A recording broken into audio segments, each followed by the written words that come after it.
আরও ভালো অনুভূতির জন্য হেডফোন ব্যবহার করুন।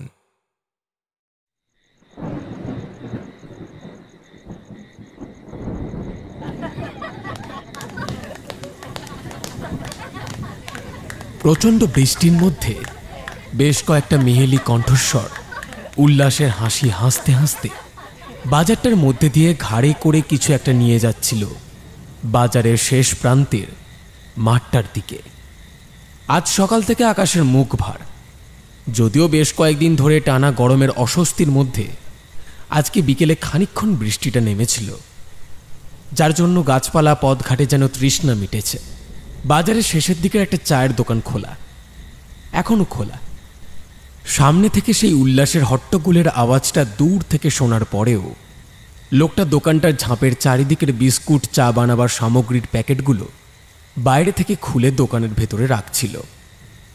এমন সময় হঠাৎ দোকানের বাইরে থেকে একটা বাচ্চা ছেলে চেঁচিয়ে বলে, বাবা, তুমি এখনো দোকান বন্ধ করোনি? মা তাড়াতাড়ি বাড়ি যেতে বললো। আকাশের অবস্থা ভালো না, ঝড় হতে পারে। চলো চলো, এক্ষুনি চলো। কথাটা শুনে লোকটা সামনে তাকিয়ে দেখল তার ছেলে নয়ন কালো ছাতার নিচে দাঁড়িয়ে রয়েছে। বেশ রাগী গলায় লোকটা বলল, তুই এত রাতে একা কেন বাড়ি থেকে বেরিয়েছিস? তোর মায়েরও বলিহারি, একে গায়ের পথ, তার মধ্যে বৃষ্টি হচ্ছে, অন্ধকারে আরও বেশি পোকামাকড়ের ভয়। তুই কি এখনো বড় হয়েছিস নাকি অমনি আছিস? এসেছিস যখন একটু দাঁড়া, আমি আসছি দোকানটা ঝাঁপ নামিয়ে, একটু দাঁড়া। লোকটার নাম মদন। এই অজয়পুর গ্রামের সব লোকে তাকে মদন চাওয়ালা নামেই চেনে। এই অজয়পুর বাজারের শেষ প্রান্তে তার একটা বাঁশের বেড়া দিয়ে ঘেরা চায়ের দোকান। কোনো রকমের সংসার চলে যায় তার ছোট্ট ছেলে নয়ন আর তার বউকে নিয়ে।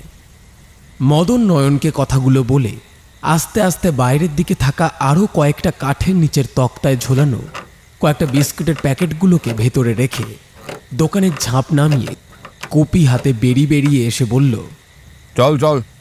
বৃষ্টিটা খানিকটা ধরেছে, তবে হাওয়ার বেগ রয়েছে এখনো। মাঝে মধ্যে সেই হাওয়া যেন শরীর ছুঁয়ে যায়। হঠাৎ নয়ন বলল, বাবা, একটা কথা বলবো? কি? আসার সময় দূর থেকে জানি প্রচণ্ড জোরে কাদের হাসির আওয়াজ পাচ্ছিলাম। যখন আসছিলাম না, তখন দেখলাম। নয়ন আর কথাটা পুরোপুরি শেষ করতে পারল না। তার আগেই দূর থেকে অন্ধকারে কয়েকজন উল্লাসের হাসি হাসতে হাসতে হাতে কয়েকটা হ্যারিকেন এগিয়ে আসতে দেখল মদন আর নয়ন। মনে হচ্ছে তো গ্রামের হিজড়ে পট্টির থেকেই ওরা এগিয়ে আসছে এত রাতে। আবার যদি আমাকে দেখতে পায় তাহলে আবার টাকা চাইবে। সামনেও এসে গেছে, কোথাও একটা লুকাতে হবে। বিড়বিড় করে কথাগুলো বলে আশেপাশে মদন তাকিয়ে তাদের চায়ের দোকানের পিছনের এক কোণে লুকিয়ে পড়ে, কুপির আলোটা নিভিয়ে। সেই মেয়েলি কণ্ঠস্বর উল্লাসের হাসি আর সঙ্গে হাততালি আর নাচ করতে করতে এগিয়ে যায় বাজারের শেষের মাঠটার দিকে। ওরা খানিকটা দূরে যেতেই নয়ন মদনের দিকে তাকিয়ে বলল, বাবা, ওরা কোথায় যাচ্ছে এত রাতে? কি জানি ওরা কোথায় যাচ্ছে এত রাতে। আমি একবার দেখবো? না না, কোনো দরকার নেই, চল, অনেক রাত হলো, বাড়ি ফিরি। হাওয়া বইছে, আবার কখন বৃষ্টি নামবে বলা যায় না। পাশ ফিরে তাকাতেই মদন দেখল নয়ন তার হাত ছেড়ে ছুটে বেরিয়ে ওই মাঠটার দিকে পিছনে পিছনে এগিয়ে গেছে। আওয়াজটা অনেক দূরের থেকে শোনা যাচ্ছে এখন, তবে এখনো সেই উল্লাসের হাসি শোনা যাচ্ছে। এই ছেলে, যাস না, অন্ধকার রাস্তা, আয় ঘরে আয়, ফিরে আয়, এত রাতে একা যাস না। বাবা, আমি যাবো আর চলে আসবো এক্ষুনি। আসছি আসছি, একটু দাঁড়াও, আসছি। মাঠের কাছে দৌড়ে গিয়ে ওদের পিছু নিয়ে মাঠের একটা আলের ওপর বাবলা গাছের পাশে দাঁড়িয়ে নয়ন তাকিয়ে দেখল সেই মেয়েলি কণ্ঠস্বরদের উল্লাসের হাসির মধ্যে মাঝখানে কেউ একজন শুয়ে আছে, আর তাকে ঘিরে অনবরত বাকিরা নেচে যাচ্ছে আর হাততালি দিচ্ছে। কেউ কেউ নাচছে দূরের হ্যারিকেনের আলোয়। এক দৃষ্টিতে দূর চেয়ে নয়ন সেই দৃশ্য দেখতে থাকে। হঠাৎ নয়নের ঘাড়ের পেছন থেকে একটা হাতের স্পর্শ পায়। নয়ন পেছন ঘুরে তাকাতেই অন্ধকার থেকে তার বাবার আওয়াজ শুনতে পেল সে। কিরে, তোর হচ্ছে, চল। বৃহন্নলাদগুলোর পেছনে অমন দৌড়ালি কেন?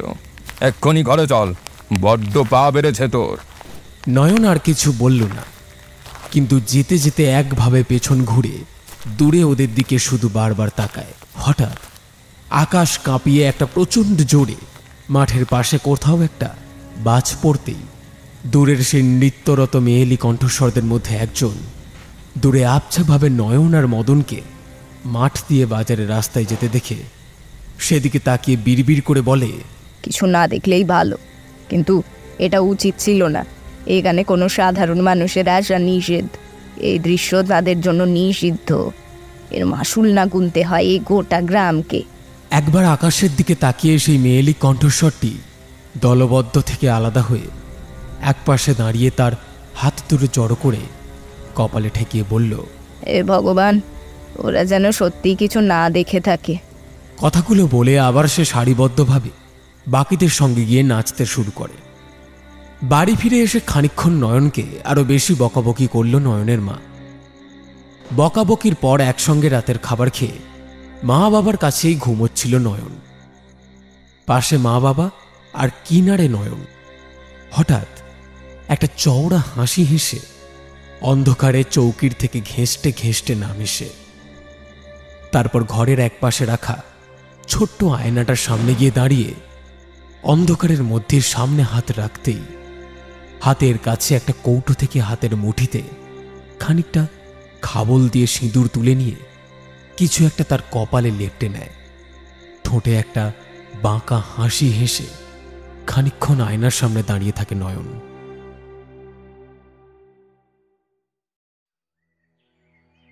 ভোর হতেই বেশ চিৎকার করে নয়নকে ঘুম থেকে ওঠার জন্য ডাকতে থাকে ওর মা জবা। পাশেই ঘুমোচ্ছিল মদন। স্ত্রীর সাত সকালে এত জোরে জোরে হাঁক ডাক শুনে তারও ঘুমটা ভেঙে গেল। ঘুম ভাঙা চোখে একটা বিরক্তির সঙ্গে কিছু একটা বলতেই যাচ্ছিল মদন। হঠাৎ ওর পাশে শুয়ে থাকা নয়নের দিকে তাকাতেই সে বলল, এ কি, ওর মাথায় সিঁদুর কেন? সারা মুখে সিঁদুর, এসব কখন করলো?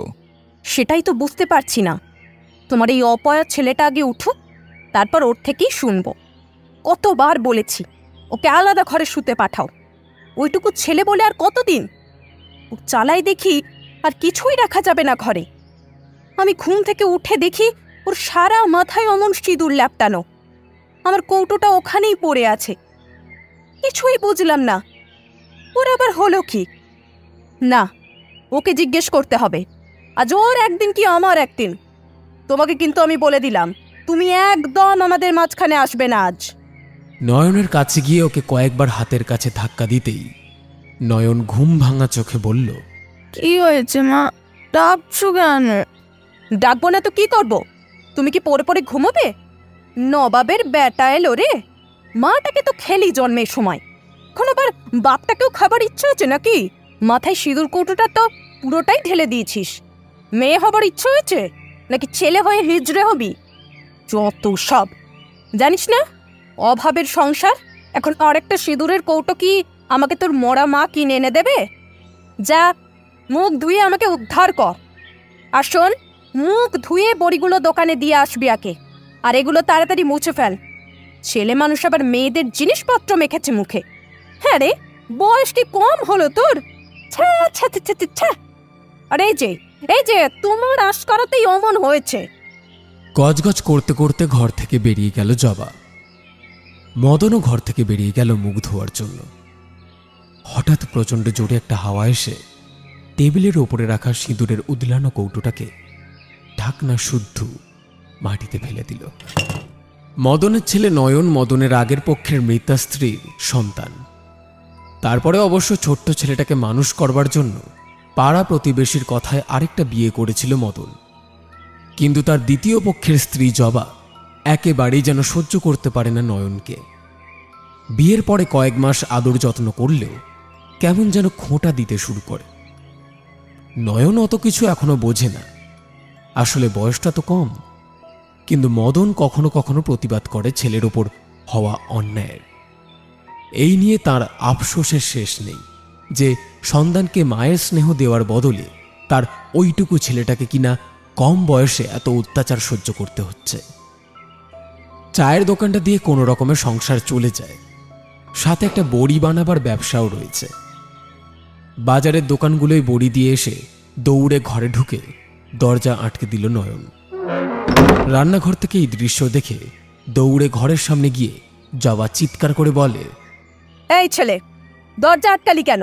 খোল খোল খোল বলছি।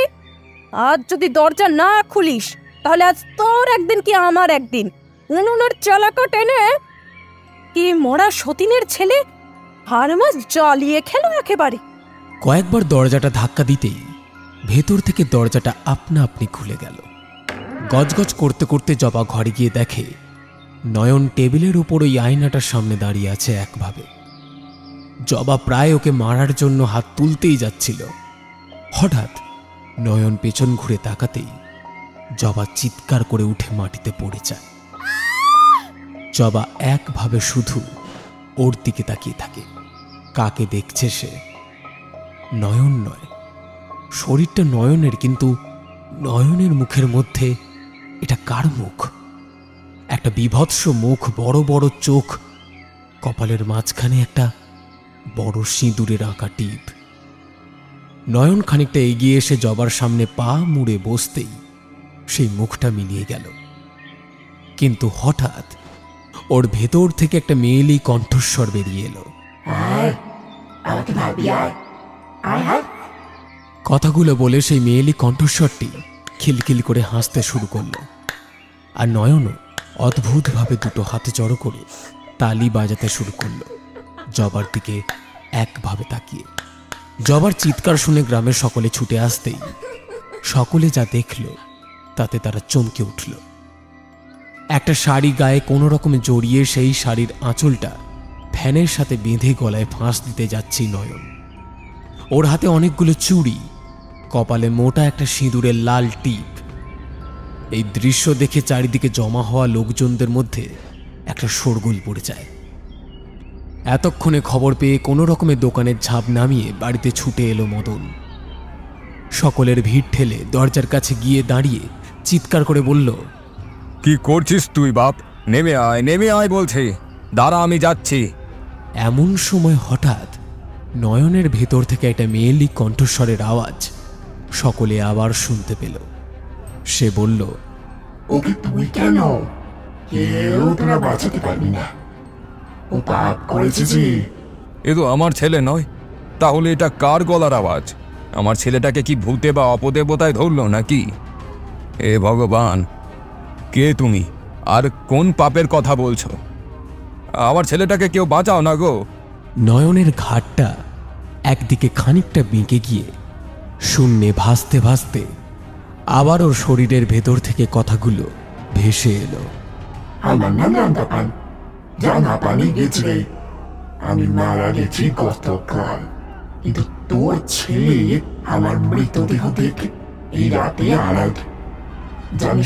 জানিস না আমাদের মৃতদেহ দেখতে নেই।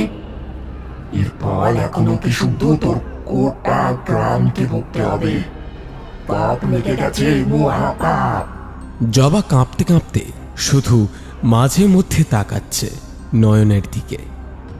জমায়েত করা লোকজনদের মধ্যে শোরগোল পড়তেই পেছন থেকে একটা বউ এগিয়ে এসে বলল, তাহলে উপায় কি কিছুই নেই? আছে। এই অজয়পুরে কোনো ছেলে শিশু 10 বছর বয়স পর্যন্ত এই গ্রামে থাকতে পারবে না। আর যদি কেউ এই নিয়মের অমান্য করে, আমি তাহলে আবার ফিরে আসব। শুনে আমি রান্না পানি গেছিলে, আমি আবার ফিরে আসবো। নয়নের সমবয়সী কোনো 10 বছরের শিশু এই গ্রামে থাকতে পারবে। আজ আমি ওকে আমার সঙ্গে নিয়ে যাব, আর যদি আমার কথা কোনো অমান্য হয় তো আমি আবার ফিরে আসব। নয়নের ভেতর থেকে সেই মেয়েলি কণ্ঠস্বরটি কথাগুলো বলে প্রচণ্ড জোরে একটা অট্টহাসি হাসতেই নয়ন নিজে নিজে ওর গলায় পাখায় পেঁচানো শাড়িটা ফাঁস দিয়ে ঝুলে পড়ে। মদন ঘরে দৌড়ে যাচ্ছিল, কিন্তু তার আগেই ঘরের দরজাটা আপনা আপনি বন্ধ হয়ে গেল। প্রচণ্ড জোরে চিৎকার করতে করতে নয়নের শেষমেশ প্রাণবায়ু বেরিয়ে গেল। কিছুক্ষণ পর দরজাটা খুলতেই সবকিছু শেষ হয়ে গেছে। নয়নের শরীরটা ফ্যানের সঙ্গে ঝুলছে। নয়নকে শ্মশানে নিয়ে যাওয়ার সময় ওর সৎমা জবাও উন্মাদের মতো কাঁদছিল, আর খাটিয়া ধরে শূন্যে চেয়ে মদন আর্তনাদ করে বলছিল বারবার, ঈশ্বর, আমি সেদিন কেন ওকে আটকালাম না জোর করে? তাহলে আমাকে এই দিনটা দেখতে হতো না। বাপ হয়ে এই দৃশ্য কি করে সহ্য করি? তবে চিতার পোড়ার সময় নাকি ওই জ্বলন্ত আগুনের ভেতর থেকে নয়নের আর্তনাদের গোঙানি মেলা একটা হাসির শব্দ শুনতে পেয়েছিল মদন। নয়নের শ্রাদ্ধ শান্তি হয়ে যাওয়ার পর ধীরে ধীরে গ্রামের মানুষরা এই ঘটনাকে ভুলতে শুরু করে, তবে পুরোপুরিভাবে নয়। সেই নয়নের শরীর শেষবার রাঙাপানির কথাগুলোকে যেন গ্রামের কেউ আতঙ্কে আর ভয়ে ভুলতেই পারে না।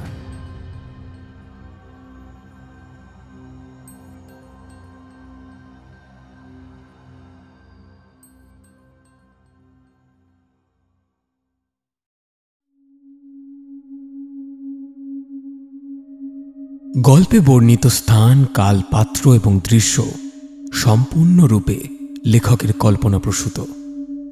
বাস্তবের সাথে এর কোনো মিল নেই। শুনতে থাকুন আমাদের আজকের গল্প, লেখক দেবোত্তম দের কলমে রাঙাপানির প্রতিশোধ।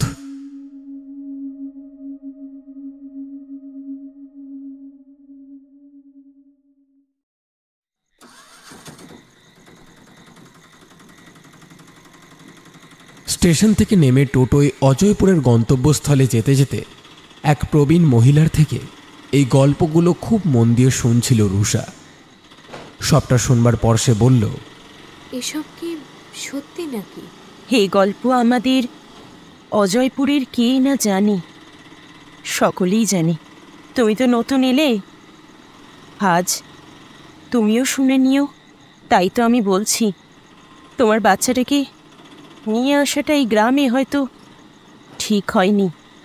রাঙাপানির অভিশাপ আছে কি না, তাই বলছি মা, তোমাকে মিথ্যে কথা বলে আমার কি লাভ বলো?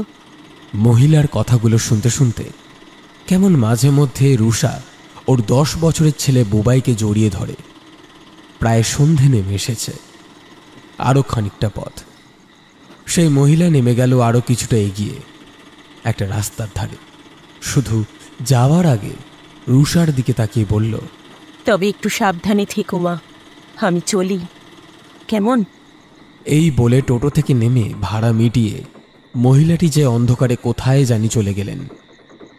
হঠাৎ টোটোতে চলতে চলতে সামনে থেকে প্রচণ্ড জোরে দুটি সম্মিলিত চিৎকার শুনে সেদিকে তাকাতেই অন্ধকার থেকে দুটো লম্বাটে মেয়েলি কণ্ঠস্বর শুনতে পেল রুষা। ওরা তালি বাজাতে বাজাতে বলল, কি রে, গায়ের উপর দিয়ে টোটো চালিয়ে দিচ্ছিল এক্ষুনি? থালা মাল খেয়ে আছিস নাকি তুই? এক্ষুনি কানের গোড়ায় এমন দেব না। টোটোওয়ালা কানের থেকে হেডফোনটা অনেকক্ষণ আগেই খুলে রেখেছিল। ছেলেটাকে টোটোয় ওঠার পর থেকেই কানে হেডফোন লাগিয়ে গান শুনতে দেখেছিল রুষা। নতুন জায়গা, শহর না হলে আগেই বলতো হয়তো। টোটোওয়ালা ওদের দিকে তাকিয়ে বলল, মাসি গো, ক্ষমা করে দাও আমাকে, আসলে অন্ধকার রাস্তা তো, তাই দেখতে পাইনি। চল, ঠিক আছে। কথাটা বলে সেই দুজন বৃহন্নলা পাশ ফিরিয়ে চলেই যাচ্ছিল। হঠাৎ পেছনের সিটে গাড়ির আবছা আলোয় রুষা আর বুবাইকে দেখতে পেয়ে ওরা এগিয়ে এসে দাঁড়ালো ওদের সামনে। তারপর বেশ গম্ভীর স্বরে বলল, তুই কে রে? ও বাবা, আবার বাচ্চাও আছে দেখছি সঙ্গে। কেন এনেছিস জানিস না এই গ্রামে বাচ্চা আনা নিষেধ? তা কত বয়স তোর বাচ্চার? আসলে আমার স্বামীর চাকরিটা বদলি হয়ে এই অজয়পুরে পড়েছে, তো ও কালকে সকালে এখানে চলে আসবে। আর আমার ছেলের বয়স 10 বছর। রুষার কথা শেষ হতেই সেই সামনে দাঁড়ানো বিহন্নলা দুজন ওকে আর কিছু বলল না। শুধু একবার বুবাইয়ের মাথায় হাত রাখার পর রুষার মাথায় হাত রেখে কিছুক্ষণ দাঁড়িয়ে অদ্ভুতভাবে পিছনে তাকাতে তাকাতে চলে গেল। আর একবার বিড়বিড় করে বলল শুধু, সাবধানে থাকিস। বুবাই অন্ধকারের মধ্যে পিট পিটে চোখে তার মায়ের দিকে একবার তাকিয়ে নিল। বুবাই কথা বলতে পারে না, তাই রুষা বুবাইকে একটু বেশি চোখে চোখে রাখে সব সময়। ভাড়া বাড়িতে পৌঁছে ঘরের মধ্যে সমস্ত জিনিসপত্র ট্রলি আর ব্যাগ থেকে বের করে বাইরে রাখছিল। এমন সময় বাইরে থেকে একজন মহিলা দরজার সামনে এসে বলল, ভেতরে আসবো মা? অন্যমনস্ক থাকায় হঠাৎ গলার আওয়াজটা শোনায় খানিকটা চমকে উঠেছিল রুষা। আসুন, কিন্তু আপনাকে তো ঠিক চিনলাম না। আমি তোমার হরি জেঠুর স্ত্রী। রুষা কিছু একটা বলতেই যাচ্ছিল, তার আগেই মহিলাটি ঘরের ভেতর ঢুকে বুবাইয়ের কাছে গিয়ে রুষার দিকে তাকিয়ে বলল, তোমার ছেলে বুঝি? ভারী মিষ্টি দেখতে, কিন্তু কিন্তু তুমি ওকে শহরেই রেখে আসো মা। এই গ্রামে রাঙা পানির অভিশাপ আছে। বিশেষ করে কোনো 10 বছরের বাচ্চাকে এই গ্রামে নিয়ে আসা বিপদ। রুষা আর কিছু বলল না। মহিলাটিও বেশ কিছুক্ষণ পর চলে গেলেন, শুধু একবার পিছনে তাকিয়ে বললেন, খুব সাবধানে বাচ্চাকে রেখো মা। তার আসার কিন্তু কোনো হাত ধরে সময় নেই।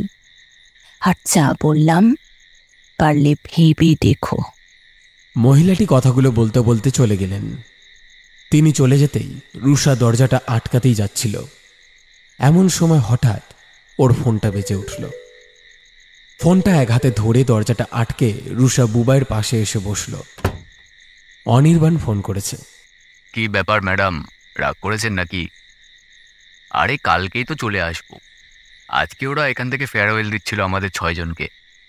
বুঝতেই তো পারছো, একসঙ্গে 9টা মাস কাজ করেছি সবাই। ও না না, রাগ করবো কেন? কালকে কখন আসছো তুমি? সকালে বা দুপুরের মধ্যে পৌঁছে যাব। তাড়াতাড়ি যাওয়ার চেষ্টা করব। জয়েনিং আছে তো। তা হ্যাঁ গো, বুবাই কি করছে? ও বসে আছে আর আমার দিকে ফ্যাল করে তাকিয়ে আছে। তুমি এলে একটু ভালো হতো গো। অত বড় ব্যাগ। বুঝতেই পারছি, সরি গো।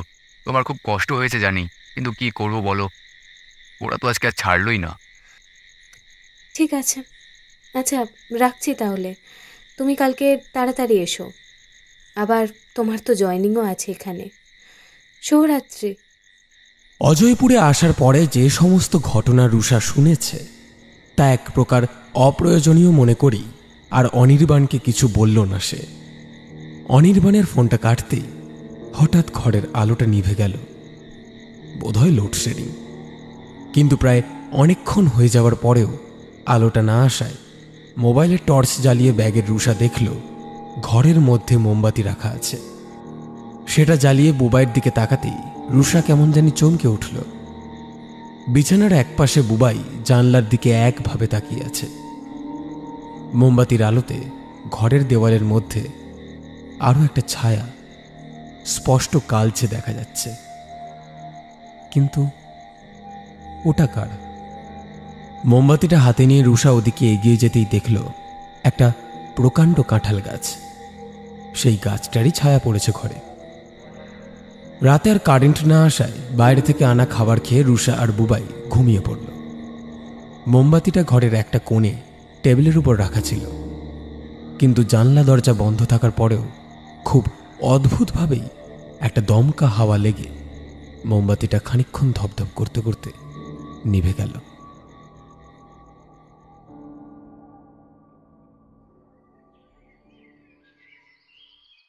পরদিন সকালে হরি জেঠু প্রায় 7 সকালে এসে রুষাকে ডাকতে লাগলেন। রুষা ঘরের থেকে বেরিয়ে আসার পর হরি জেঠু বললেন, তা মা, কোনো অসুবিধে হয়নি? যদিও অসুবিধা হওয়ার কথা, এখানে তো নতুন এসেছো। আমি যে কাল এমন অসুস্থ হয়ে পড়বো নিজেও ভাবিনি, তাই কালকে রাতে আর আসতে পারিনি। নকুলকেই পাঠিয়ে দিয়েছিলাম। কিছু মনে করো না মা, কেমন? না না জেঠু, আর তাছাড়া জেঠিমাও তো এসেছিলেন, বেশ কিছুক্ষণ ছিলেনও। রুষার মুখে জেঠিমা শব্দটা শুনে বেশ গম্ভীর চোখে কিছুক্ষণ রুষার দিকে তাকিয়ে হরি জেঠু খানিকটা হেসে উঠলেন। রুষা কিছু বুঝতে না পেরে জিজ্ঞেস করে বলল, কি ব্যাপার জেঠু, আপনি হাসছেন যে?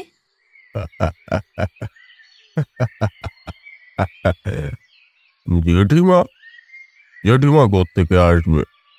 মানে? সে তো কয়েক মাস আগেই চলে গেছে। চলে গেছে মানে? কিডনি নষ্ট হয়ে গেছিল, শেষে বিছানায় পড়ে পড়ে মারা গেল। ডাক্তার দেখিয়েছিলাম, কিন্তু ডাক্তার বলল অপারেশন করেও লাভ হবে না আর। তখন আমরা এই বাড়িতেই থাকতাম। 1 বছর আগে, ছেলের বিয়ে দেওয়ার আগে। ছেলের বিয়ে হওয়ার পর ওরা শহরে থাকতো, আর আমরা আমাদের পুরনো বাড়িতে। তারপর তো বাড়িটা পড়েই থাক। তোমার জেঠিমা জীবনের শেষ কয়েকদিন এই বাড়িতেই ছিল। প্রায় শরীর ছাড়ো ছাড়ো অবস্থা। তুমি হয়তো ভুল দেখেছ। হ্যাঁ, আচ্ছা, অনির্বাণ বাবা কখন আসবে? রুষার যেন নিজের কানে শোনা কথাগুলো বিশ্বাস হলো না। সে তো নিজেই গতকাল রাতে হরি জেঠুর স্ত্রীকে দেখেছে, কিন্তু উনি তো বললেন 9 মাস আগে মারা গেছেন জেঠিমা। রুষা নিজেই দ্বন্দ্বে পড়ে যায়, কোনটা বিশ্বাস করবে সে? তার মনের ভুল, কিন্তু এতটাও কি মনের ভুল হয়? রুষাকে অন্যমনস্ক দেখায় হরি জেঠু আরও একবার বলল, অনির্বাণ কখন আসবে? কথাটা শুনতে পেয়ে রুষা বলল, ও হয়তো বেরিয়ে পড়েছে জেঠু, গাড়িতেই আছে, চলে আসবে। দরজার সামনে বুবাইকে দাঁড়িয়ে থাকতে দেখে হরি জেঠু রুষাকে বললেন, মা, ও বুঝি তোমার ছেলে হয়? আমাকে তো অনির্বাণ বাবা বলেনি কিছু ওর কথা। আমাদের গ্রামে ওকে নিয়ে এসেছো মা, কিন্তু তোমাকে আসলে একটা কথা বলা হয়নি আমাদের গ্রাম সম্বন্ধে। বুঝেছি জেঠু, আপনি কি বলতে চাইছেন। কোনো রাঙা পানির কথা তো, যে বাচ্চা নিয়ে যায়। গতকাল রাতটা কাটিয়ে দিলাম, কেউ তো আসেনি। এখানে আসার পর থেকেই তো শুনছি যে এই গ্রামে নাকি 10 বছর বয়সের কোনো বাচ্চা থাকা নিষেধ আছে। ওসব কিছু হবে না জেঠু, আপনি ভাববেন না। ঠিক আছে মা, তুমি যেমন ভালো বোঝো। দুপুরে কি খাবে বলো? কথাটা অর্ধেক বলে দরজার বাইরের দিকে তাকিয়ে হরি জেঠু তার পুত্রবধূকে ডাকলেন। দরজার বাইরে থেকে ঘোমটা টানা একটা মেয়ে ভেতরে আসতেই হরি জেঠু রুষাকে বললেন, এই যে মা, আমার নকুলের বউ বিনা। বড্ড ভালো মেয়ে, সাথে লাজুক। দেখলেন না কেমন বাইরে দাঁড়িয়েছিল, একটিবারও ভেতরে আসলো না। বড্ড লক্ষ্মী আমার বৌমা। যাও বৌমা, উনি তোমার দিদি হবেন, গিয়ে একটু কথা বলো। বিনা খানিকটা এগিয়ে এসে ঘোমটা তুলে বলল, দিদি কি খাবে বলো, আমি রেঁধে দিচ্ছি। আজকে দুপুরে কিন্তু তোমরা ওখানেই খাবে।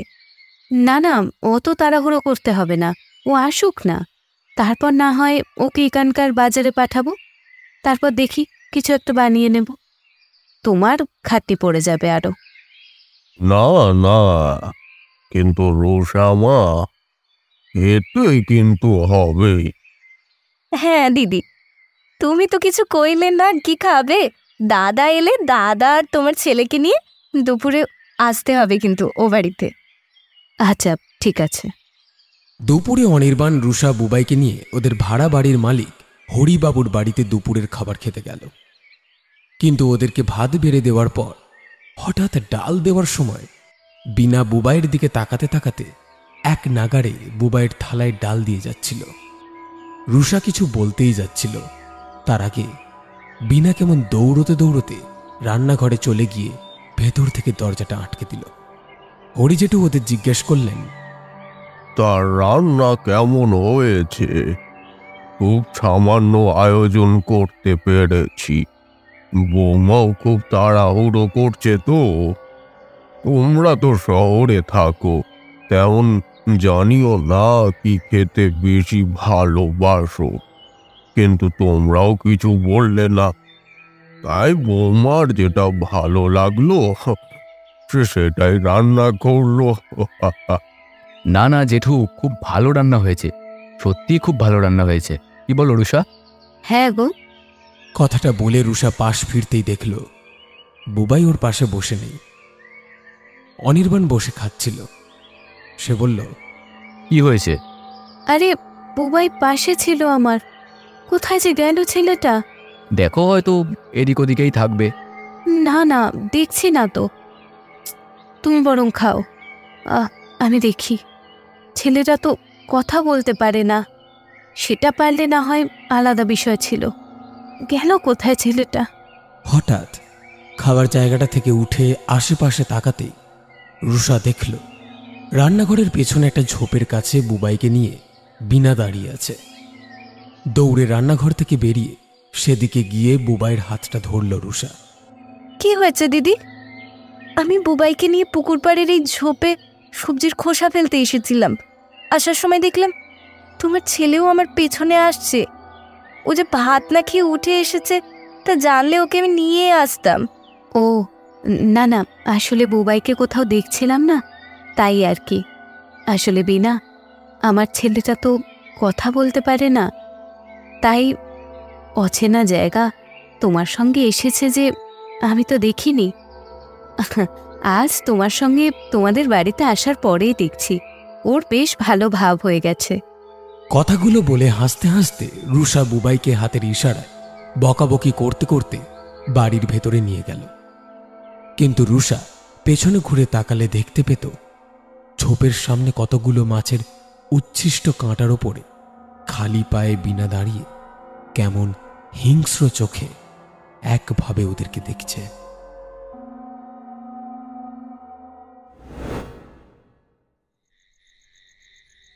প্রায় গভীর রাত, সবাই ঘুমোচ্ছে।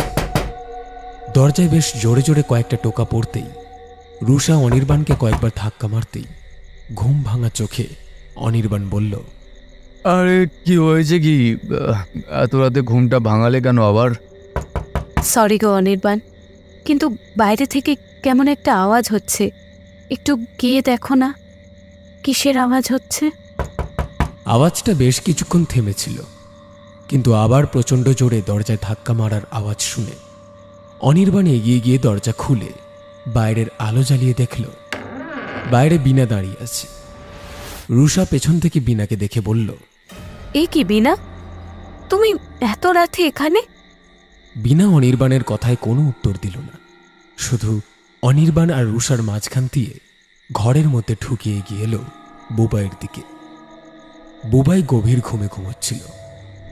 বুবাইয়ের দিকে তাকিয়ে ঠোঁটে একটা চওড়া হাসি হেসে বিনা হঠাৎ হাতে তালি দিতে শুরু করল। রুষা আর অনির্বাণ কিছুই বুঝল না বিনা কেন এভাবে হাততালি দিচ্ছে, আর এত রাতে এসবের কিছুই বুঝছে না সে।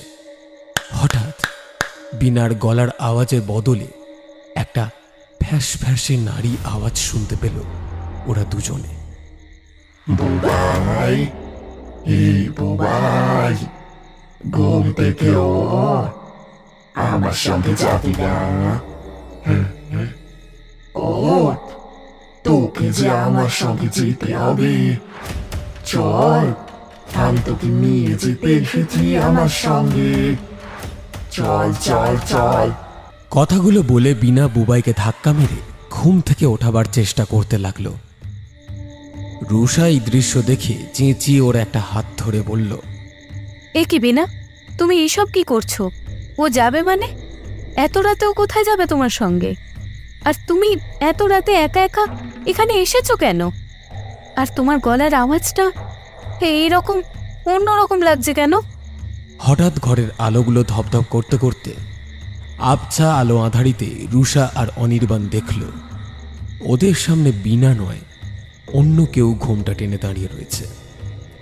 একটা লম্বাটে চেহারার বৃদ্ধা, তার হাত দেখে বোঝা যায় চোখগুলো যেন লাল ভাটার মতো জ্বলছে অনবরত।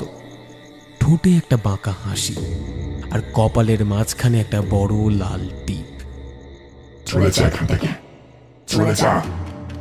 এই গ্রামে তোর বাচ্চাকে নিয়ে থাকিস না, না হলে কিন্তু আমি ওকে নিয়ে চলে যাবো মাস, আর কিন্তু ফেরত দেবো না। কেন ইচ্ছা, কেন এসেছিস এখানে জানিস না? এই গ্রামে কোনো বাচ্চা জন্মের পর 10 বছর অব্দি এখানে থাকে, আর না কোনো 10 বছরের বাচ্চা এই গ্রামে এসে থাকতে পারে। এই গ্রামে অভিশাপ আছে, আর এই নিয়ম যে মানে না তার জীবনে অভিশাপ নেমে আসে। চলে যা এখান থেকে, নিয়ে যাওয়া যে। হঠাৎ প্রচণ্ড জোরে চিৎকার করে 2 হাত কানে চেপে ধরে বিছানার আধাভাবে উঠে বসল রুষা। পাশে বুবাই ঘুমোচ্ছিল মুখ ঘুরে। রুষা চিৎকার শুনে রুষার পাশ থেকে অনির্বাণ বিছানায় উঠে বসে বলল, কি হয়েছে কি রুষা, এত জোরে চিৎকার করলে কেন? সকাল সকাল ঘুমটা ভাঙিয়ে দিলে একেবারে। কিছু হয়েছে? তোমার চোখ মুখ কেমন অদ্ভুত লাগছে, কেমন যেন মনে হচ্ছে তুমি খুব ভয় পেয়েছো। রুষা, এমন চিৎকার করে উঠলে কেন? ঘুমের মধ্যে কোনো দুঃস্বপ্ন দেখেছো নাকি? চলো না, আমরা অন্য কোথাও চলে যাই অনির্বাণ। আমার না এখানে একেবারে ভালো লাগছে না। কি জানি আমাকে স্বপ্নের মধ্যে এসে বলল এই গ্রাম ছেড়ে চলে যেতে। ইম্পসিবল রুষা, কালকে জয়েনিং করেছি আর তুমি বলছো গ্রাম ছেড়ে দিতে? আমার তো চাকরিটাই তাহলে আর থাকবে না। না না, এটা তো সম্ভব নয়। তুমি কোনো ভুল স্বপ্ন দেখেছো। ভুল দেখেছি বলছো? কি জানি, এই গ্রামে আসার পর থেকে আমার সঙ্গে যা সব হচ্ছে সব ভুল। সত্যি ভুল তো নাকি অনির্বাণ? আমার কথাটা শোনো। দেখো, তোমার কাজের জন্য তো আমাদের বুবাইয়ের কোনো ক্ষতি আমরা করতে পারি না, বলো? তাই আমি বলছি অন্য কোনো উপায়। অনির্বাণ রুষার আর কোনো কথার উত্তর না দিয়েই হাত মুখ ধুতে বাইরে চলে গেল। রুষা বুবাইয়ের দিকে তাকাতেই দেখে বুবাই কেমন কাঁপছে। বুবাইয়ের জ্বর এসেছে, কিন্তু অসময়ে জ্বর। বৃষ্টিতেও তো ভেজেনি। বেলা বাড়ল, জ্বর কিন্তু কমল না। দুপুরে একবার হাসপাতালে ডাক্তারবাবুর কাছে নিয়ে যাওয়া হলে ডাক্তারবাবু বলেন বুবাইয়ের কালা জ্বর হয়েছে। তিনি বললেন সারতে নাকি সময় লাগবে।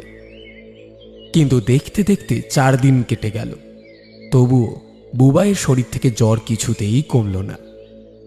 কয়েকজন ডাক্তার শহর থেকে এসেও দেখেছে, কিন্তু জ্বর আর 1 ফোঁটাও নামেনি।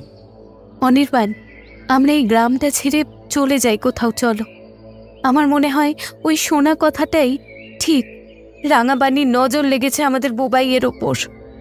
অনির্বাণ রুষার কথাকে বিশ্বাস করে না, কিন্তু হঠাৎ ঘরের বাইরে থেকে হরি জেঠু এগিয়ে এসে অনির্বাণকে দাঁড়িয়ে বললেন, হ্যাঁ বাবা, রুষা মা হয়তো ঠিক কথাই বলছে। রাঙা পানির হয়তো নজর লেগেছে। গ্রামের পুরনো রীতি। আমি তো মাকে আগেও বলেছি, মা বিশ্বাস করেনি। আমারও ছোটবেলা মামার বাড়িতেই বড় হয়েছি। ছেলেটার কথা ভেবে অন্তত তোমরা ওকে নিয়ে এই অজয়পুরে আর এগো না। ওইটুকু শিশুর ওপর দিয়ে কি ধকলটা যাচ্ছে বলো তো। তাই বলছি বাবা, তোমরা চাইলে পাশের সিঁড়ি স্কুলে থাকতে পারো, আমার বন্ধুর বাড়িতে। আমি বললে না করবে না। বড্ড দেরি হয়ে যাবে বাবা। তোমাদের কোনো বিপদ হলে আমি নিজেকে কখনো ক্ষমা করতে পারবো না। আর এই যে করি জেঠু, নতুন চাকরি বদলির কথা বললে হয়তো আর চাকরিটাই থাকবে না। সবে জয়েনিং করলাম, কোথায় যাব? আপনার সঙ্গে আমার অফিস কলিগ মলয়ের সূত্রে আলাপ। আমি তো আর এখানে কাউকে চিনিও না সেভাবে। তাই আপনি যদি পাশের গ্রামে আপনার বন্ধুর বাড়িতে আমাদের থাকার ব্যবস্থা করে দিতেন তাহলে খুব ভালো হতো। হরিজেঠা পাশের গ্রামে তার বন্ধু অখিলের সঙ্গে কথা বলে বিকেলের মধ্যেই ওদের পাশের গ্রাম শিরিশপুরে যাওয়ার সময় রুষা কাঁদতে কাঁদতে বুবাইকে কোলে তুলে নিয়েছিল। তখনও ওর গায়ে ধুম জ্বর, জ্বর ছাড়ার কোনো লক্ষণই নেই। অজয়পুরের শেষ সীমান্তে পৌঁছেই হঠাৎ রুষা ওর কানে একটা নারী কণ্ঠস্বর ফিসফিস করে শুনল, যা, চলে যা, আর কোনো দিন তোর ছেলেকে নিয়ে 10 বছর বয়স পার না হওয়া পর্যন্ত এই গ্রামে আসবে না। তাহলে কিন্তু আমি তোর ছেলেকে আর ফেরত দেব। ওর উপর থেকে নজর সরিয়ে নিলাম, ও জ্বর তাড়াতাড়ি সেরে যাবে। যা, চলে যা। সেদিন রাতে ওরা শিরিশপুরে পৌঁছবার পর অদ্ভুতভাবেই বুবাইয়ের গায়ের জ্বর সেরে গেল। আর জ্বর আসেনি পরে। টানা 4 দিন ছেলেটা জ্বরে বিছানায় পড়ে অবশেষে খানিকটা সুস্থ হল। অনির্বাণ ও শিরিশপুর থেকেই অজয়পুরের অফিসে কাজে যেত, আর ফিরেও আসত কাজ শেষ হলে।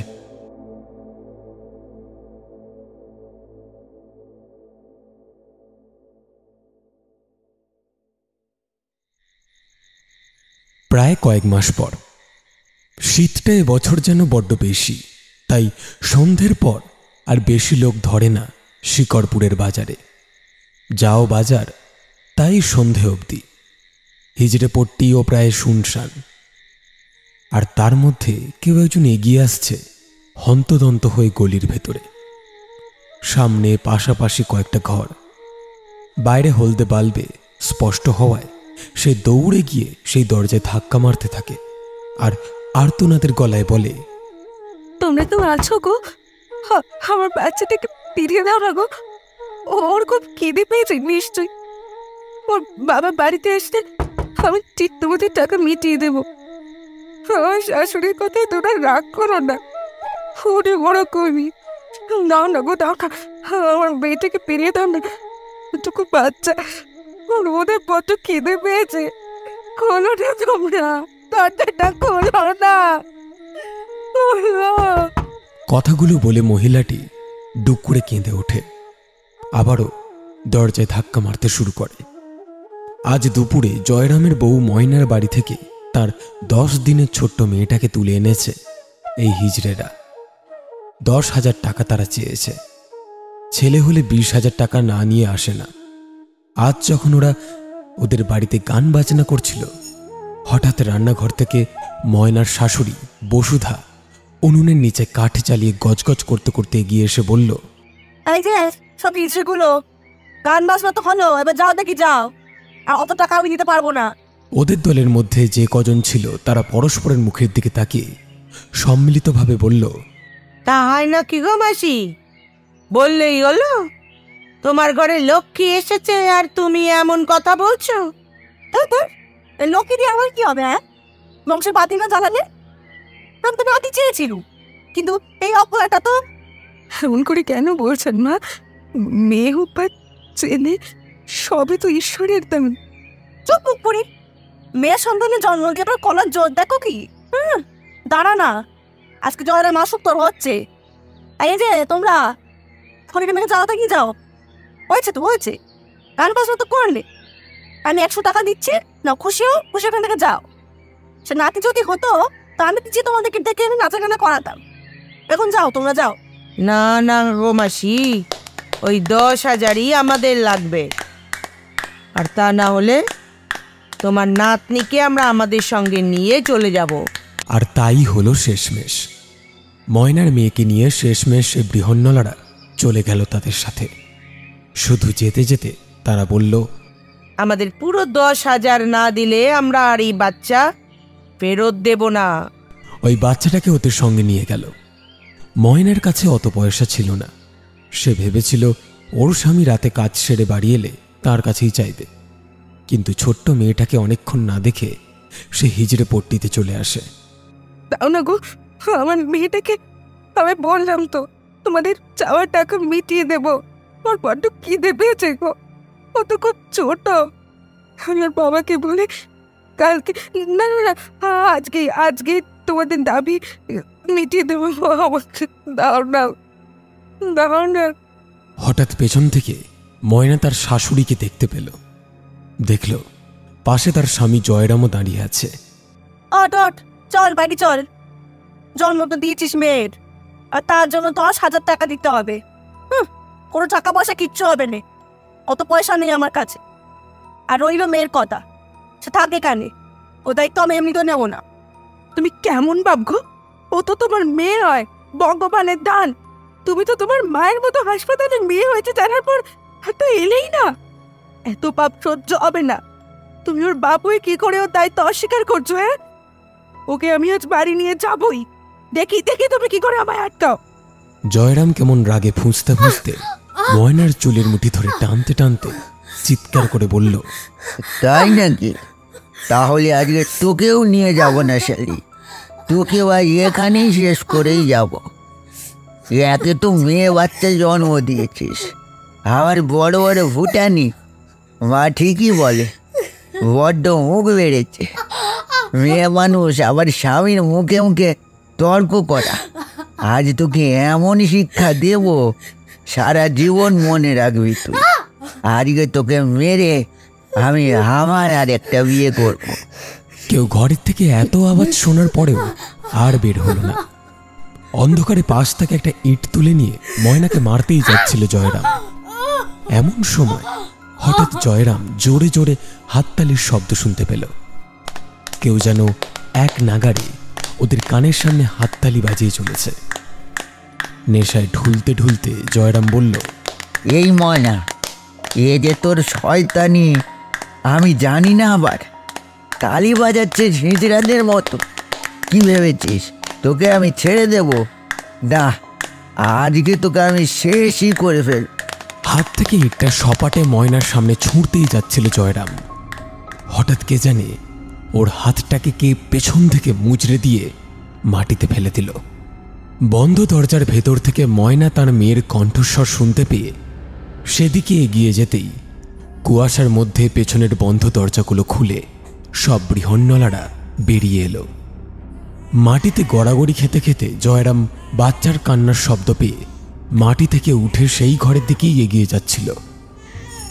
এমন সময় হঠাৎ ওর পথ আটকে দাঁড়ালো কালচে ছায়া মূর্তি। তার কোলে সেই বাচ্চাটা তার সদ্যজাত শিশুকে কোলে দুলিয়ে চলেছে। জয়রাম বাচ্চাটাকে সেই কালচে মূর্তিটির কোল থেকে কেড়ে নেওয়ার জন্য হাত বাড়ালো, কিন্তু তার আগেই সেই কালচে মূর্তিটা একটা উল্লাসের হাসি হেসে উঠল। এক হাত সামনে এগিয়ে চেপে ধরল জয়রামের গলা।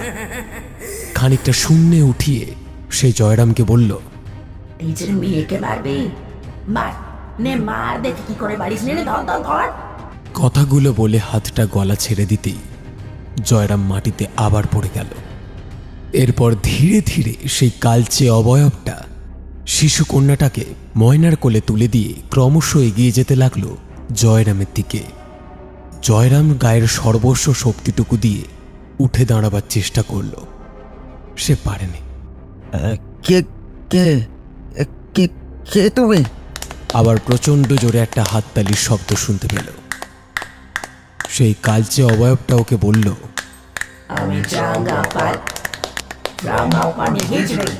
এই কথা শুনে ময়নার পেছনে দাঁড়িয়ে থাকা বাকি বৃহন্নলার মধ্যে একজন চিৎকার করে বলল, মাসি, তুমি তো মরে গেছো তাহলে? ফাটার মতো চোখে আর ভাবে দেখে হাততালি বাজাতে বাজাতে অবয়বটা রাঙাপানির চেহারার আদল নেয়। কপালে লাল একটা সিঁদুরের টিপ। লম্বাটে চেহারার হাত দেখে বোঝা যায় সে এক বৃদ্ধা। বড় বড় চোখে তাকিয়ে আছে। পরনে একটা লালচে শাড়ি, হাতের মধ্যে রং বেরঙের চুড়ি। ঠোঁটে একটা বাঁকা হাসি হেসে বলল, আজও আসবো না। হ্যাঁ, আজও আসবো না আমি। তোরা তো সবাই টাকা খেকো হয়ে গেছিস, তাই তো আস না। এই কথা ঠিক, এক বাচ্চার ভুলের জন্য আমার অভিশাপে নিয়ে গেছে, কিন্তু আমি যে বেঁচে থাকতে বাচ্চাকে খুব ভালোবাসতাম। এ কথা আমি আমার মাসির নীলা মাসির থেকে শুনেছি। এই গ্রামের হাসপাতালে সেবার একটা বড় লোক মারোয়ারি লোকের ছেলে হয়েছিল। এই হিজড়ে ভর্তি থেকে মাসির সঙ্গে আরো বাকিরা সকলে নাচ গান করতে উঠেছে। খুব বড় লোক, সাথে ছিল খুব ভালো ব্যবহার। লোকটা ছেলেটাকে কোলে নিয়ে মাসি আর বাকি হিজড়েরা আনন্দে বারবার গোল বদল করছিল। সঙ্গে নাচ গান ঢোল সব চলছিল। লোকটার এরম ছিল বল। ডাক্তার থেকে নার্স সেদিন হাসপাতালের মতো জায়গায় ও সকলকে নাচিয়েছিল। প্রায় গোটা হাসপাতাল সেদিন গম গম করছিল। হাসপাতালে ভর্তি হওয়া রোগীদের মধ্যে মিষ্টি অভিযোগ করেছিল, কিন্তু হঠাৎ মাসি দেখে বাইরে থেকে একটা লোক কোথায় জানি যাচ্ছে। তার হাতের একটা বাজারের ব্যাগে একটা ছোট্ট বাচ্চার হাত। মাসি কাউকে কিচ্ছু না বলে লোকটার পিছু নিয়ে অনেক দূর চলে আসে। লোকটা সেই বাজারের ব্যাগটা থেকে একটা বাচ্চাকে বের করে ডাস্টবিনে ফেলে তার উপর নিচ থেকে ময়লা ঢেলে চাপা দিয়ে চলে যায়। লোকটা চলে যেতেই মাসি সেই ডাস্টবিন থেকে বাচ্চাটাকে বের করে। ধীরে ধীরে মাসি বাচ্চাটাকে, সেই অনাথ বাচ্চাটাকে বড় করে নাম রাখে রাঙ্গাপানি। মাসিকে যতবার জিজ্ঞেস করেছি আমার মা বাবাকে তারা কোথায় থাকে, মাসি চুপ করে থাক। মাসি হয়তো নিজেও জানে না, কিন্তু পরে বুঝেছিলাম আমি জন্মগত বৃহন্নলা হওয়াতে আমার বাবা আমাকে হাসপাতালে সেই দিন ওই বড় লোকের ছেলে বাচ্চা হওয়ার আনন্দের সুযোগে মেরে ফেলতেই চেয়েছিল। সেদিন মাসি আমাকে দা বাঁচালে হয়তো আগে আবার জীবন শেষ হয়ে যেত। আর আজ আমি নেই, এই জন্য তুই এত বড় অন্যায় করবি? হ্যাঁ, আমি বেঁচে থাকতে গ্রামের কোনো সন্তানকে কি আমি কম ভালোবাসতাম? আর তুই নিজের সন্তানকে নিজেই মেরে ফেলতে যাচ্ছিস, সঙ্গে বউকেও। দেখ তোর কি ব্যবস্থা করি আজ। রাঙাপানি হিচড়ে কথা থামাতেই তার শরীরের প্রকাণ্ড বড় শাড়ির আঁচলটা মাটির মধ্যে ছেঁচড়াতে ছেঁচড়াতে এগিয়ে যেতে লাগলো জয়রামের দিকে। ধীরে ধীরে সেই আঁচলটা জয়রামের গলা পেঁচিয়ে ধরল। রাঙাপানি সেই আঁচলটা টানতে টানতে জয়রামকে বাইরের অন্ধকারের মধ্যে টেনে নিয়ে যেতে লাগলো। ময়না কয়েকবার ওর স্বামীকে বাঁচাবার জন্য রাঙাপানির কাছে ক্ষমা চাইল। আর এদিকে জয়রামের মা কখন অজ্ঞান হয়ে গেছে, কিন্তু তার আগেই সবটা শেষ। বাইরের অন্ধকারে একটা প্রকাণ্ড নারকেল গাছের মধ্যে রাঙাপানি ওর আঁচলটা নিয়ে গিয়ে জয়রামকে খুব অদ্ভুতভাবে শূন্যে ভাসিয়ে জয়রামের গলা থেকে আঁচলটা নামাতেই সেই গাছের থেকে প্রচণ্ড জোরে শব্দ করে জয়রাম মাটিতে ছিটকে পড়ল। রাঙাপানি অন্ধকারের মধ্যে আবার করতালি দিয়ে জয়রামের মৃতদেহটার আশপাশে ঘুরতে ঘুরতে একটু হাঁটু গেড়ে বসে তারা নখে জয়রামের ক্ষত বিক্ষত মুখের ভেতরে হাত ঢুকিয়ে মাংস তুলে খেতে লাগলো। তার রক্তমাখা ঠোঁটে একটা রাঙা হাসির সঙ্গে সে চিৎকার করে বলল, রাঙ্গাপানি আসবে, আবার ফিরে আসবে অজয়পুরে আবার, কিন্তু রাঙ্গাপানি বাঁচাতে না, কখনো কখনো নিতেও আসবে। কথাগুলো বলে সেই প্রকাণ্ড মূর্তিটা ধীরে ধীরে অদৃশ্য হয়ে গেল। মেয়েকে আগলে স্বামীকে হারানোর যন্ত্রণায় সেদিন টুকরে কেঁদে উঠল। পরে অবশ্য ময়না ওর মেয়ের সঙ্গে আর ওর শ্বশুরবাড়ি ফিরে গেল না, সেই হিজড়ে পট্টিতেই ওদের সঙ্গে থেকে গেল।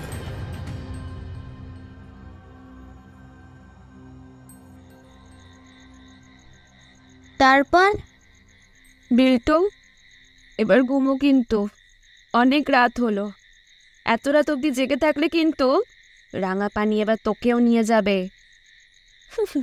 তোকে তো একটা কথা বলাই হয়নি, রাঙাপানি কিন্তু 10 বছরের বাচ্চাদের বেশি করে সঙ্গে নিয়ে যায় ওর। হ্যাঁ, কথাটা যেন মনে থাকে। আর কিন্তু ফিরিয়ে দেয় না। আর রাঙাপানির রাগ ভীষণ ভয়ানক। আর তার ওপর যদি তুই আরো বেশি রাত করিস, তাহলে কি বলবো আর তোকে। কাল তোর মা এসে যখন শুনবে না তুই সারা রাত ঘুমোসনি, তখন কিন্তু ঘুমো ঘুমো। ঠিক আছে। প্রায় 3 দিন হলো জ্যাঠাতো দিদির সঙ্গে শহর থেকে শিকরপুরে বেড়াতে এসেছে বিল্টু। কাল ওর মা ওকে বাড়ি নিয়ে যেতে আসবে। পড়াশোনার মধ্যে কদিন ছুটি থাকায় গ্রামের বাড়িতে জেঠু জেঠিমার কাছে ঘুরতে আসা। মা বাবার সঙ্গে থাকতে মোটেই পছন্দ করে না বিল্টু। তারা সারাদিন অফিসে ব্যস্ত থাকে, ফলে মায়া নামে একটা কাজের মেয়ে বিল্টুকে সেখানে দেখাশোনা করে। গত বছর প্রায় ঘুরতে এসে জেঠুর বাড়িতে 1 সপ্তাহ থেকেছে বিল্টু।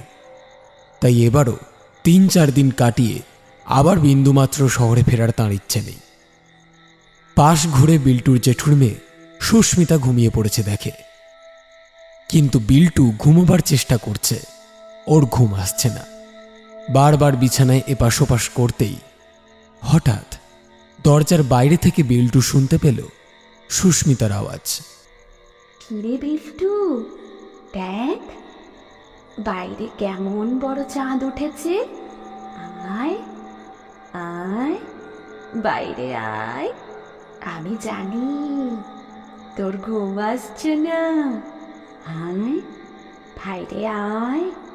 বিল্টু পাশ ঘুরে দেখল, কিন্তু অন্ধকারে ওর পাশে ওর দিদি সুস্মিতা আদৌ শুয়ে আছে কিনা সেটা বুঝল না।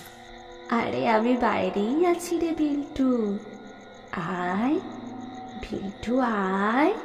বিল্টু ভাবল হয়তো সত্যি সুস্মিতা দিদি বাইরে থেকে ওকে ডাকছে। দরজা ঠেলে ঘরের বাইরে ধীরে ধীরে বেরিয়ে যেতেই উঠোনের ঠিক মাঝখানে ঘোমটা টানা কাউকে দাঁড়িয়ে থাকতে দেখল বিল্টু। বাইরে চাঁদের আলো পড়েছে, চারিদিকটা যেন একেবারে থমথমে।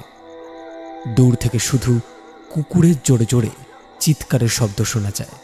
উঠোনের সামনের দিকে সুস্মিতা ডাকতে ডাকতে এগিয়ে আসতে লাগলো। চাঁদের ক্ষীণ আলোয় স্পষ্ট দেখা যাচ্ছে একজন উঠোনের মাঝ বরাবর আসছে। তার হাতে একটা দড়ি। কোনো শব্দ না করে বারবার সে শুধু ওই দড়িটাকে মাটিতে ঠেকাচ্ছে।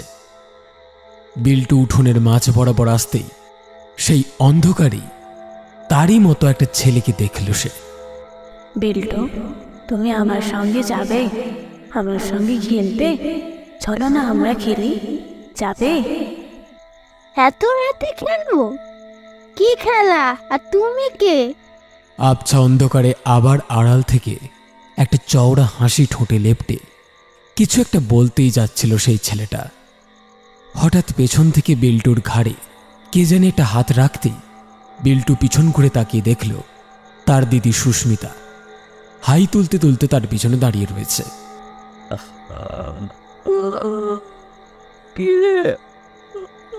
কখন বেরিয়ে এলি? তুই কিন্তু খুব পেকেছিস। এত রাতে কেউ এভাবে বাইরে একা একা বের হয় নাকি রে? চল ঘুমোবে, চল। তুই তো আমাকে বাইরে ডাকলি। বাইরে নাকি চাঁদের আলো পড়েছে, তোরও নাকি ঘুম আসছে না। আর আমি তো একা নই, ওই ছেলেটা তো। আঙুলের ইশারায় পেছনে কাউকে একটা দেখাতেই যাচ্ছিল বিল্টু। কে? কেউ তো নেই তোর পাশে? কি রে, তোর সঙ্গে তো কাউকে দেখতে পাচ্ছি না, কেউ তো নেই। আর আমি তোকে কখন ডাকলাম রে? আমি তো ঘুমোচ্ছিলাম। বাহানাও বানানো শিখে গেছিস। দাঁড়া, কাল কাকিমা আসুক, কাকিমাকে বলবো এখন আমি। চল চল আমার সঙ্গে ঘুমোবি, চল চ। বিল্টু কিছুই বুঝতে পারল না। সে ঘুমোতে চলে গেল তার দিদির সঙ্গে। ওদের দরজাটা বন্ধ না হওয়া পর্যন্ত কেউ একজন উঠোনের পাশের কালচে অন্ধকারের কোণ থেকে ওদের দুজনকে একভাবে দেখে যাচ্ছিল শুধু।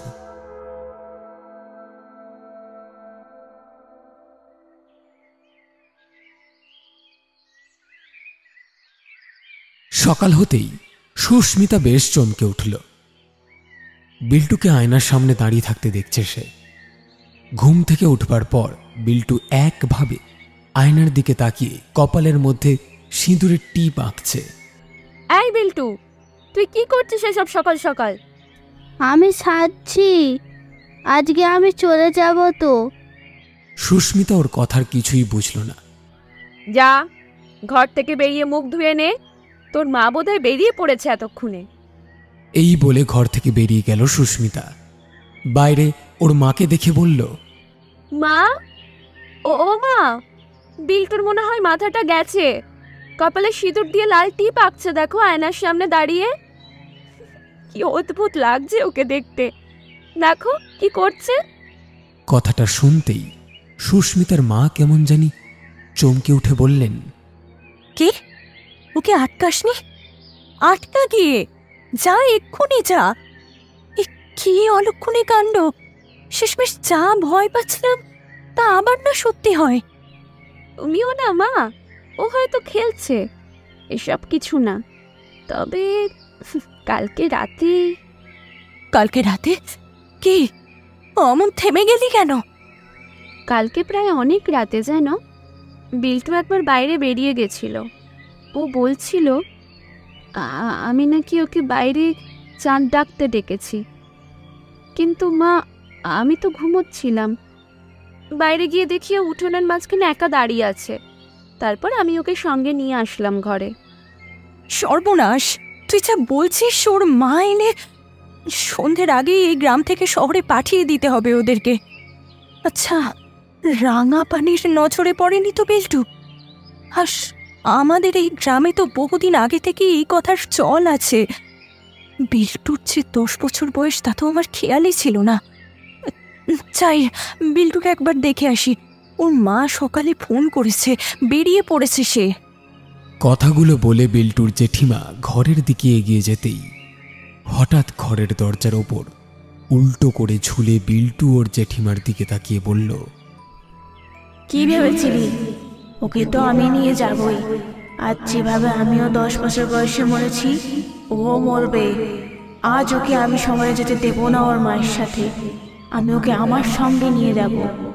তোরা রাঙা পানির নিয়ম ভেঙেছিস, এই শাস্তিটা তোদের পেতেই হবে। কথাগুলো বলে দরজা থেকে কেমন উল্টে মেঝেতে নেমে বিল্টু কেমন হামাগুড়ি দিয়ে গোটা ঘর গোল গোল করে ঘুরতে লাগলো। এই দৃশ্য দেখে বিল্টুর জেঠিমা চিৎকার করে সুস্মিতাকে ডাকলো, বেশি সময় নেই রে সুস্মিতা, ওদের তাড়াতাড়ি শহরে পাঠাতে হবে। রাঙাপানি বিল্টুর মধ্যে ঢুকে গেছে।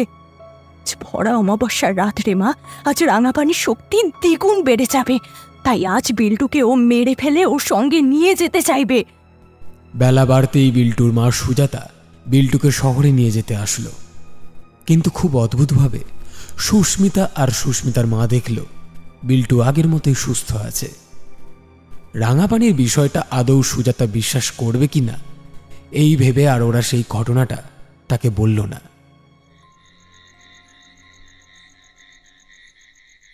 কিন্তু সেদিন তাড়াতাড়ি বাড়ি চলে যাবার কথা বলতেই বিল্টু বলল, না মা, আমি বাড়ি যাব না, আমি আজ এখানেই থাকবো। এই ছেলের দেখি কিছুতেই ঘোরাঘুরি বন্ধ হয় না। আজকে কি করে থাকবো? কালকে সকালে তো অফিস। তোর বাবারই তো আজকে এখান থেকে নিয়ে যাবার কথা ছিল। ওর এমন কাজের চাপ পড়ে গেল, তাই আমাকেই আসতে হলো আজকেই। তুই আর একটু পর আমার সঙ্গে যাবি। আর তোর স্কুলও কামাই হয়ে যাচ্ছে দিন দিন। না মা, আর একটা দিন থাকি না, আর একটা দিন। আবার আসিস পরে। আজকে তোকে আমি নিয়েই যাব। ও জেঠিমা, ও দিদি, মাকে একটু বোঝাও না গো। বিল্টু, তুই আবার পরে আসিস।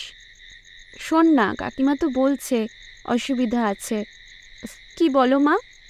হ্যাঁ, সুজাতা তো ঠিকই বলেছে। দিদি, দাদাকে তো দেখছি না, বাড়িতে নেই নাকি? হ্যাঁ, ও বাজারে গেছে, একটু পরেই এসে পড়বে। এই সুস্মিতা, যা তো কাকিমাকে কলপাড়ে নিয়ে যা।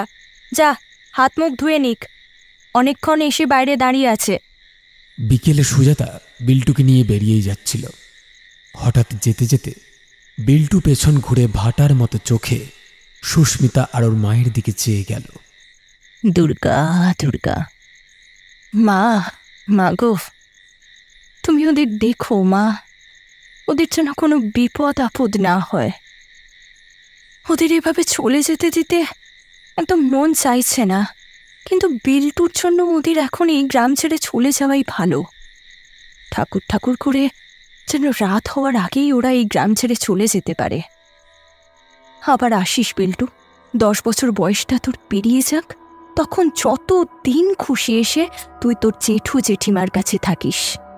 কথাগুলো বিড়বিড় করে বলে আঁচলে চোখের জল মুছে ঘরের ভেতর চলে যায় বিল্টুর জেঠিমা। সুস্মিতা বাইরে কিছুক্ষণ তাকিয়ে ঘরের ভেতরে চলে যায়। বেশ কিছুক্ষণ আগে বিল্টুর জেঠু স্টেশন অবধি ওদেরকে এগিয়ে দিয়ে বাড়ি ফিরে গেছে। প্রায় স্টেশনে বসে ট্রেনের জন্য অপেক্ষা করতে করতে সন্ধে নেমে এলো চারিদিকে। সুজাতা দেখল বিল্টু পাশে একভাবে আকাশের দিকে তাকিয়ে কি জানি দেখছে। কিরে বিল্টু, কিছু খাবি? অনেকক্ষণ তো বসে আছিস। বিল্টু কোনো কথার উত্তর দিল না।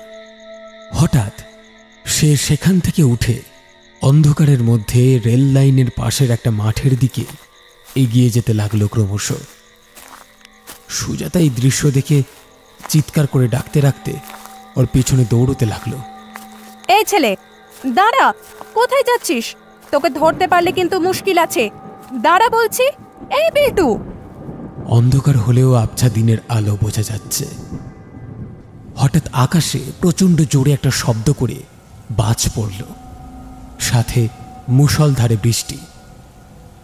বিল্টু থেমে গিয়ে মাঠের একটা আলের সামনে দাঁড়িয়েছে। সুজাতা ওর হাত ধরে টানতেই বিল্টুর ভেতর থেকে বেরিয়ে এলো একটা ফ্যাস ফ্যাসে কণ্ঠস্বর। আমি যাব না তোর সাথে। তোর কিন্তু বড্ড সাহস বেড়েছে বিল্টু। আমি তো মা হই, তুই আমাকে তুই তুকারি করছিস? কে বিল্টু? আমি তো নয়ন।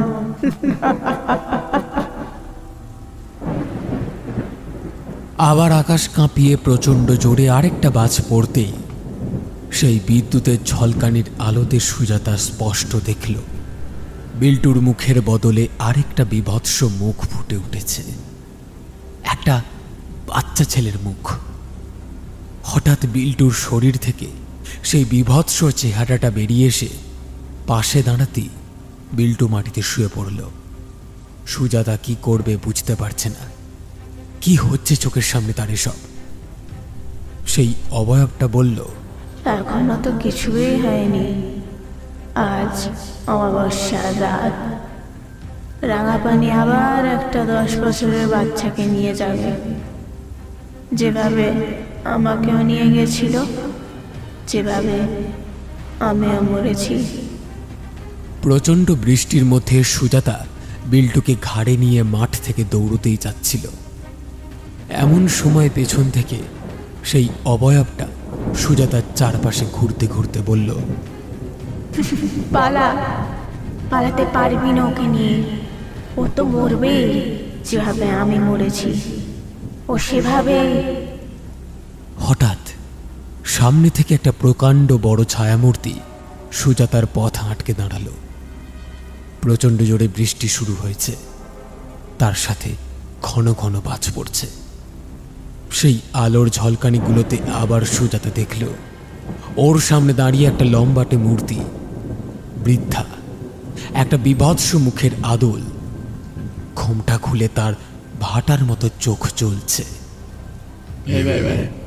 বাচ্চাটাকে আমায় দে, ওকে আমি আমার কাছে নিয়ে যাব।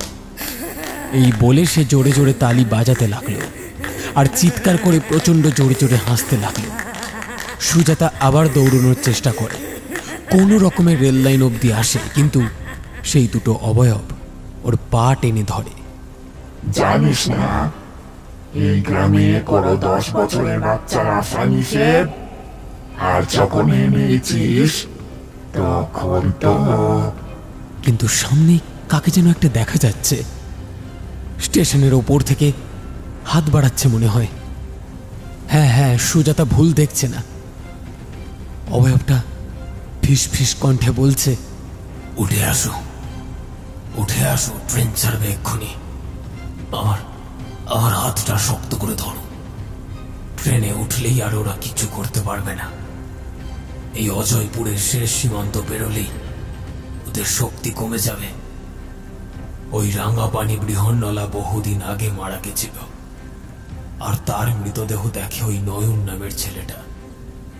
শাস্ত্রে বৃহন্নলাদের মৃতদেহ সৎকার দেখা নিষেধ আছে, সাপ লাগে। আর সেই নয়ন নামের ছেলেটা এই দৃশ্য দেখায় ও সহ গোটা গ্রামে এই অভিশাপ লেগেছে। তাই এই গ্রামে কোনো 10 বছরের বাচ্চা থাকতে পারে না। উঠে এসো তাড়াতাড়ি। পেছন থেকে সেই দুটো অবয়ব ক্রমশ আষ্টে পৃষ্ঠে জড়িয়ে নিচ্ছিল সুজাতাকে। কোনো ক্রমে বিল্টুকে কোলে জড়িয়ে অন্ধকারে সেই লোকটার হাত ধরে স্টেশনে উঠতেই ট্রেনের হুইসেল শুনতে পেল। সুজাতা তড়িঘড়ি ট্রেনের একটা ফাঁকা কামরায় উঠে পড়ল বিল্টুকে নিয়ে। ট্রেনটা চলতে চলতে অজয়পুরের শেষ সীমানা পেরিয়ে গেল। তাও যেন সুজাতার কানে ভাসছে একটা হিংস্র সুর। বাচ্চাদের দে ওকে, রাঙা পানি ওকে নিয়ে যাবে, দিয়ে দে ওকে। আস্তে আস্তে সবকিছু শান্ত হয়ে গেল। সুজাতাও এখন খানিকটা ধাতস্থ। বিল্টু এতক্ষণ ঘুমোচ্ছিল খুব অদ্ভুতভাবে। সে চোখ খুলে বলল, মা কি হয়েছে? কিচ্ছু হয়নি বাবা, তুই ঘুমো, সব ঠিক আছে। কিন্তু সুজাতা কিছুতেই বুঝল না অন্ধকারের মধ্যে কে তাকে স্টেশনে উঠতে সাহায্য করেছিল। বেশ কিছুক্ষণ পর সুজাতার মোবাইলে একটা ফোন আসতেই ফোনের ওপার থেকে একজন বলল, মিসেস বিশ্বাস বলছেন তো? হ্যাঁ বলুন। আপনার স্বামীর বেশ কয়েক ঘন্টা আগেই একটা অ্যাক্সিডেন্ট হয়েছিল। ওনার উদ্ধার হওয়া মোবাইল থেকেই আপনার নাম্বারটা পেয়ে আমি আপনাকে ফোন করলাম।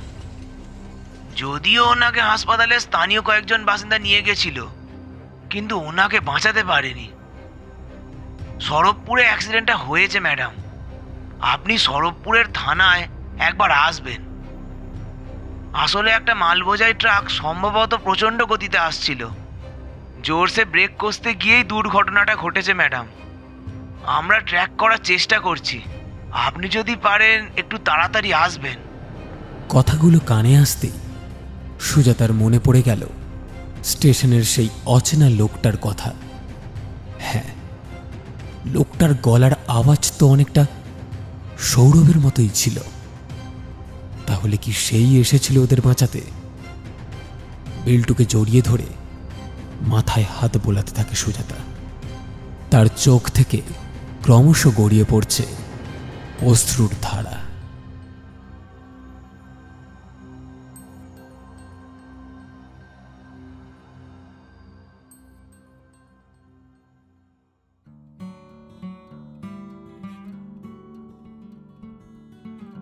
শুনছিলেন আমাদের আজকের গল্প রাঙা পানির প্রতিশোধ। গল্পকার শ্রী দেবোত্তম দে। গল্প পাঠে এবং সৌরভ আমি সায়ন, নয়ন সৃজিতা, মদন রূপঙ্কর, জবা ও সুজাতা দেবস্মিতা, মহিলা হিজড়ে এবং বিনা অনুশ্রী, ময়না এবং রাঙাপানি খুশি, রুষা অঙ্কিতা, মহিলা ঝিনুক, অনির্বাণ ব্রহ্মা, হরি বিশ্ব, হরির বউ এবং জেঠিমা শ্রাবস্তি, শাশুড়ি মহুয়া, জয়রাম সূর্যমাইতি, বিল্টু অয়ন, সুস্মিতা অস্মিতা। অন্যান্য চরিত্রে মৌমিতা, আমি সায়ন এবং সূর্য। পর্ব পরিচালনা এবং গল্পের সূত্রধার আমি সায়ন। সমগ্র গল্পের আবহ সঙ্গীত এবং স্পেশাল এফেক্টসে সূর্য, পোস্টার ডিজাইনে মুরালি। আমরা অসংখ্য ধন্যবাদ জানাই গল্প লেখক শ্রী দেবোত্তম দেকে আমাদের এই উদ্যোগে পাশে থাকার জন্য। কেমন লাগলো আমাদের আজকের গল্প জানান আমাদের কমেন্ট বক্সে। গল্পটি ভালো লেগে থাকলে লাইক এবং শেয়ার করতে ভুলবেন না। আমাদের গল্প নিয়মিত শুনতে হলে চ্যানেলটিকে সাবস্ক্রাইব করে রাখবেন। আবার একটি নতুন গল্প নিয়ে খুব শীঘ্রই হাজির হচ্ছি আমরা। ততক্ষণের জন্য বি সেফ, স্টে কানেক্টেড।